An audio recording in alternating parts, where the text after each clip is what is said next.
Hey guys, in this video, I'm going to show you how to get fast AdSense approval. So let's get into it. Before you apply for AdSense, make sure to create a Google account that includes a Gmail address and make sure you at least have a basic website that looks good, has a privacy page and contact information, and original content before you begin. Doing these two steps before applying for the Google AdSense program will save you a lot of headaches during the actual application process. Once you have those two issues taken care of, then you can start the actual application process. The quick bullet point steps are right here.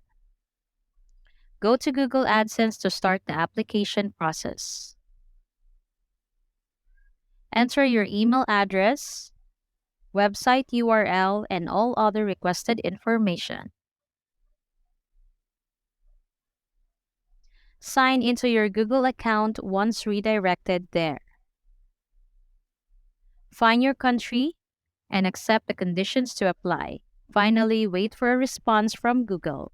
So that's all for this video, guys. If this video was helpful, please give us a like.